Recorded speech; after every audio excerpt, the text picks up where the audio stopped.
أعوذ بالله السميع العليم من الشيطان الرجيم من همزه ونفخه ونفثه بسم الله الرحمن الرحيم والصلاة والسلام على رسوله الكريم محمد وعلى آله وأصحابه وأزواجه ومن تبعهم بإحسان إلى يوم الدين۔ میں اپنے اللہ جو کہ سب کچھ سننے والا اور سب کچھ کا علم رکھنے والا ہے، اپنے اس اللہ کی پناہ طلب کرتا ہوں شیطان مردود کے ڈالے ہوئے جنون سے، اس مردود کے دیے ہوئے تکبر سے، اور اس مردود کے خیالات اور افکار پر مبنی اشعار سے۔ اور شروع کرتا ہوں اللہ کے نام سے جو کہ دنیا اور آخرت میں سب سے بڑھ کر رحم کرنے والا ہے۔ اللہ کی رحمتیں اور سلامتی ہو اس کے عزت مآب رسول محمد پر، ان کی آل پر، ان کے صحابہ پر، ان کی پاکیزہ بیگمات پر، اور جس جس نے بھی ان سب کی درست طور پر پیروی کی ان سب پر بھی اللہ کی رحمتیں اور سلامتی ہو۔ السلام علیکم ورحمۃ اللہ وبرکاتہ۔ آج کی اس مجلس میں میں اپنے سابقہ عنوان اپنے نبی محمد صلی اللہ علیہ وعلی آلہ وسلم کی مدد کیجیے، ان کے حقوق پہچانیے اور ادا کیجیے سے متعلقہ موضوعات میں سے 5ویں موضوع کو بیان کرنے والا ہوں انشاءاللہ۔ اور اس 5ویں موضوع کا عنوان ہے محبت رسول صلی اللہ علیہ وعلی آلہ وسلم کا تقاضا۔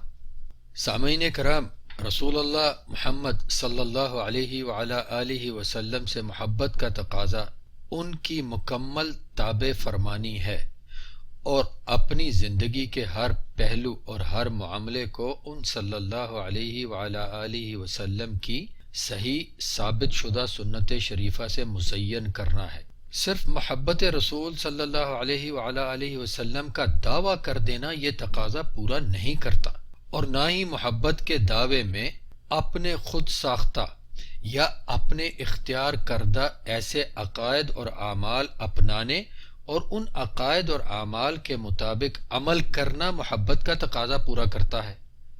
جو عقائد اور اعمال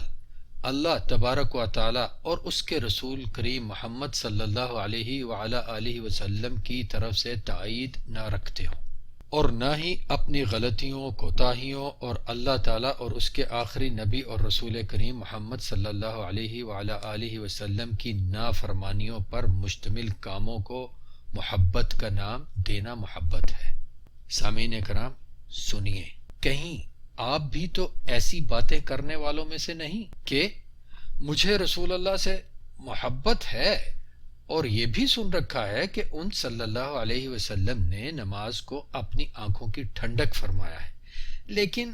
باقاعدگی سے نماز پڑھنا بہت مشکل ہے، بہت کام کاج ہوتے ہیں۔ یا ایسا کہنے سوچنے والوں میں سے تو نہیں کہ مجھے رسول اللہ سے محبت تو ہے لیکن موسیقی اور گانے سننے میں کوئی حرج تو نہیں، بلکہ میں تو موسیقی اور گانوں کے لحن و تال پر ان کی نعت پڑھ کر یا سن کر اپنی محبت کا ثبوت دیتا ہوں۔ ان صلی اللہ علیہ وسلم کی ولادت کی خوشی میں طرح طرح کی خود ساختہ عبادات اور کام کرتا ہوں، اور ان کے احکام کی پرواہ کیے بغیر ان کاموں میں موسیقی اور رقص کو شامل رکھنا کوئی برائی نہیں سمجھتا، کیونکہ مجھے ان صلی اللہ علیہ وسلم سے محبت ہے، اور میں اس محبت کا اظہار کرنا ہی چاہتا ہوں، بس مجھے اظہار محبت سے غرض ہے۔ یا کہیں آپ ایسا تو سوچتے یا کہتے نہیں کہ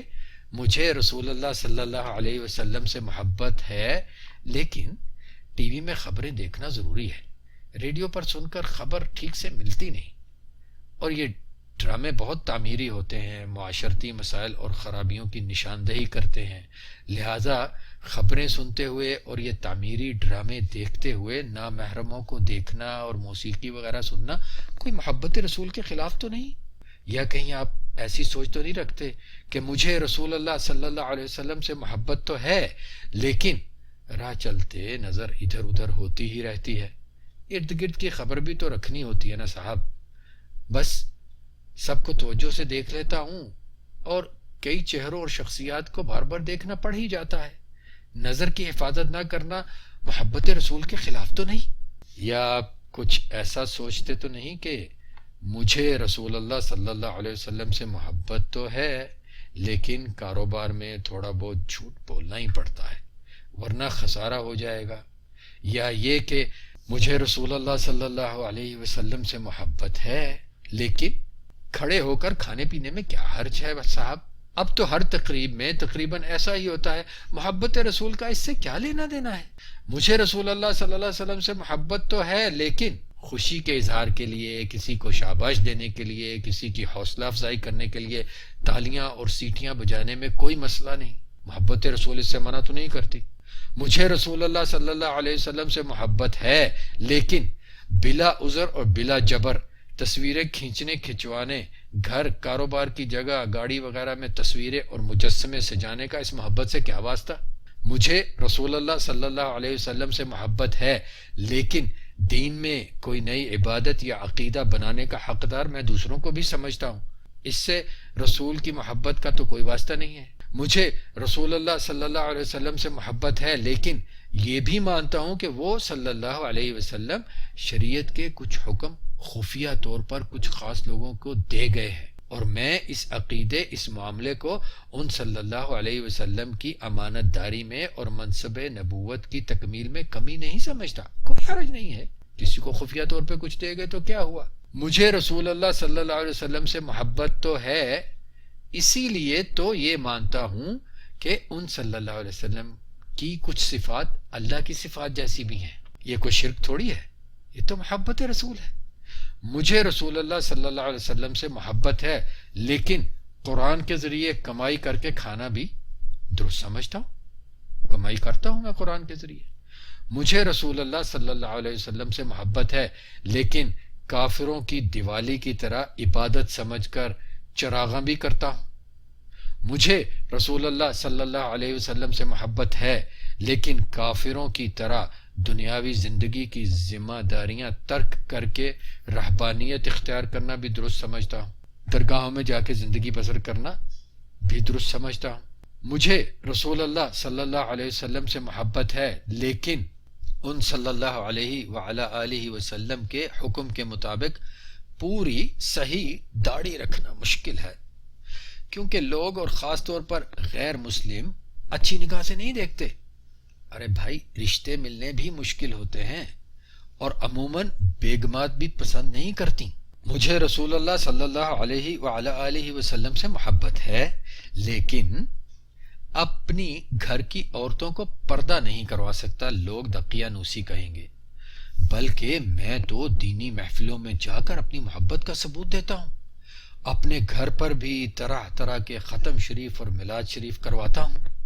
کیا ہوا جو میرے گھر کی خواتین آدھے بازو یا بغیر بازو والے لباس میں باہر جاتی ہیں، جینز شرٹس یا ٹی شرٹس پہن کر گھومتی ہیں؟ ارے میاں، دین اپنی جگہ اور دنیا اپنی جگہ۔ مجھے رسول اللہ صلی اللہ علیہ وعلی آلہ وسلم سے محبت ہے لیکن کافروں جیسا حلیہ اپنانا نہیں چھوڑ سکتا، لوگ قدامت پرست کہیں گے۔ مجھے رسول اللہ صلی اللہ علیہ وعلی آلہ وسلم سے محبت ہے لیکن کافروں کی اور حرام سے لتھڑی ہوئی معاشرت اور معیشت نہیں چھوڑ سکتا، لوگ بنیاد پرست کہیں گے۔ مجھے رسول اللہ صلی اللہ علیہ وسلم سے محبت ہے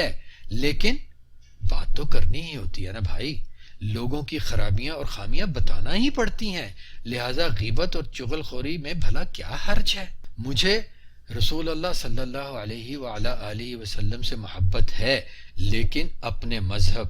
مسلک، جماعت اور گروہ کی تابع فرمانی نہیں چھوڑ سکتا، لوگ غیر مقلد کہیں گے۔ مجھے رسول اللہ صلی اللہ علیہ وعلی آلہ وسلم سے محبت ہے لیکن جو میری جماعت، مذہب، مسلک، فقہ میں ہے اور جو کچھ اس سے منسلک پیر و مرشد سرکار حضرت مولوی مولانا شیخ نے کہا وہی حق ہے، اس کی ہی تبلیغ و اشاعت کرنا ہوتی ہے، اور مخالفین پر گمراہ، جاہل، باطل اور گستاخ وغیرہ ہونے کے فتوے لگانے ہی پڑتے ہیں۔ مجھے رسول اللہ صلی اللہ علیہ وعلی آلہ وسلم سے محبت ہے لیکن ان صلی اللہ علیہ وسلم کے دین کے خلاف، ان کی امت کے خلاف کام کرنے والوں کے خلاف جہاد کا نام بھی نہیں لینا چاہتا، لوگ دہشت گرد کہیں گے۔ سامعین کرام، اب کچھ خواتین کی طرف سے بھی سنتے چلیے۔ خواتین میں محبت رسول کی دعویدار ہماری بہت سی بہنیں ہیں، لیکن ان کے ساتھ محبت رسول کے دعوے کے ساتھ ان کے ہاں کچھ ایسے افکار بھی سننے کو ملتے ہیں کہ مجھے رسول اللہ صلی اللہ علیہ وعلی آلہ وسلم سے محبت ہے، لیکن میں پردہ کر کے پردے کی بوبو نہیں کہلانا چاہتی، نقاب اوڑھ کر ننجا نہیں کہلانا چاہتی۔ مجھے رسول اللہ صلی اللہ علیہ وعلی آلہ وسلم سے محبت ہے، لیکن غیر محرموں کے ساتھ بات چیت کرنے میں، کام کاج کرنے میں کیا حرج ہے؟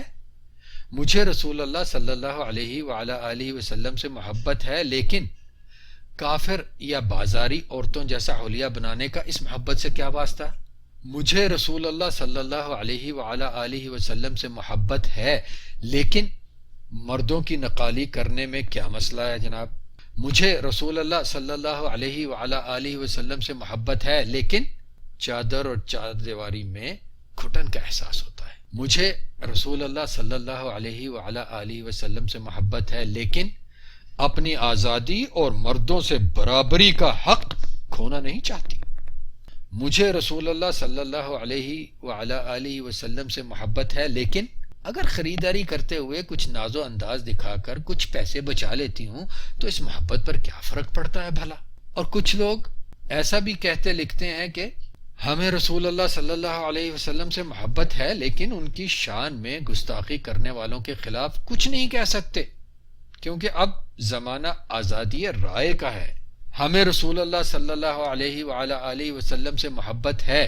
لیکن ان صلی اللہ علیہ وعلی آلہ وسلم کی شان میں گستاخی کرنے والے کافروں اور منافقوں اور ان کی حمایت کرنے والوں کا ناطقہ بند نہیں کر سکتے، ان لوگوں سے اور کچھ نہیں تو تجارت تک بھی بند نہیں کر سکتے، کیونکہ اس طرح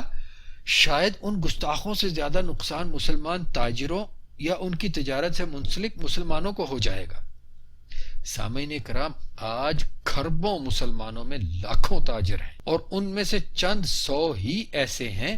جنہوں نے ماضی قریب میں ہی علل اعلان یہ کہہ کر ڈنمارک کی مصنوعات کی تجارت بند کر دی کہ ہمارے رسول صلی اللہ علیہ وعلی آلہ وسلم کی شان میں گستاخی کرنے والوں سے ہم کوئی تعلق نہیں رکھیں گے۔ انہوں نے یہ نہیں سوچا کہ ہمیں کتنا نقصان ہوگا، یہ نہیں کہا کہ مسلمان تاجروں اور ان کی تجارت سے منسلک مسلمانوں کو شاید ان گستاخوں سے زیادہ نقصان ہو، لہذا تجارتی قطع تعلق کوئی فائدہ مند کام نہیں۔ انہوں نے ایسا نہیں سوچا۔ افسوس کہ محبت رسول صلی اللہ علیہ وعلی آلہ وسلم کا ایک عملی ثبوت دینے والے وہ لوگ، چونکہ ہمارے مسلک، مذہب، جماعت اور فقہ وغیرہ سے تعلق نہیں رکھتے، لہذا بہرحال وہ لوگ ہماری نظر میں گستاخ، اور ہم کافروں اور منافقوں کی کمپنیوں کے تجارتی اشتہارات میں اپنی ہی بہنوں بیٹیوں کا ناچ دیکھ دیکھ کر بھی محبان رسول، کافروں کی نقالی کرتے ہوئے اپنی محبت کا اظہار کرنے کے لیے نافرمانیاں ہی نافرمانیاں کیے جائیں تو بھی ہم محبان رسول، اور جو ہمارے اظہار محبت کے خلاف بات کریں وہ گستاخان رسول۔ یہ حال ہے ہماری محبت رسول صلی اللہ علیہ وعلی آلہ وسلم کا، تو سامعین محترم کیا حق ادا کر رہے ہیں ہم رسول اللہ صلی اللہ علیہ وعلی آلہ وسلم کا؟ ہم ان کا کیا حق ادا کر رہے ہیں اور ان کی محبت کا کون سا تقاضا پورا کر رہے ہیں، جبکہ ان صلی اللہ علیہ وعلی آلہ وسلم کی محبت کا تقاضا ان کی عزت اور شان اور ختم نبوت کا مکمل تحفظ کرنا ہے، اور کسی چوں و چرا، کسی حیلے بہانے، کسی تعویل کے بغیر ان صلی اللہ علیہ وعلی آلہ وسلم کی مکمل تابع فرمانی کرنا ہے، ان کی بات کے خلاف، ان کے کام کے خلاف ہر بات اور ہر کام کو چھوڑ کر صرف اور صرف ان کی بات اور کام کو اپنانا ہے، خواہ مخالف بات اور کام کرنے والا کوئی بھی ہو۔ میرے محترم سامعین، بھائیوں اور بہنوں، میری ان سبھی گزارشات پر تنہائی میں بیٹھ کر اپنے اندر تک جھانک کر غور فرمائیے اور دیکھیے تو کہ آپ کو میرے ان دو سوالات کا کیا جواب ملتا ہے، جو سوال میں نے ابھی کیے۔ اب پھر دہرائے دیتا ہوں کہ کیا حق ادا کر رہے ہیں ہم رسول اللہ محمد صلی اللہ علیہ وعلی آلہ وسلم فداہ روحی و نفسی کا. ہم ان صلی اللہ علیہ وعلی آلہ وسلم کا کیا حق ادا کر رہے ہیں اور ان صلی اللہ علیہ وعلی آلہ وسلم کی محبت کا کون سا تقاضا پورا کر رہے ہیں. اللہ تبارک و تعالی ہم سب کو اور ہر کلمہ گو کو یہ ہمت عطا فرمائے کہ وہ ہر ضد، ہر تعصب، ہر مذہبی، مسلکی، شخصی، جماعتی، ملکی اور لا الہ الا اللہ محمد رسول اللہ کے علاوہ ہر ایک نسبت کی بندش سے آزاد ہو کر محمد رسول اللہ صلی اللہ علیہ وعلی آلہ وسلم کی مکمل تابع فرمانی اختیار کر کے ان صلی اللہ علیہ وعلی آلہ وسلم کا عملی محب بن کر حب رسول کا تقاضا پورا کرے، تاکہ اللہ کے ہاں اس کے خلیل، اس کے آخری نبی اور رسول محمد صلی اللہ علیہ وعلی آلہ وسلم فداہ روحی و نفسی کا سچا حقیقی محب قبول ہو سکے. والسلام علیکم ورحمۃ اللہ وبرکاتہ.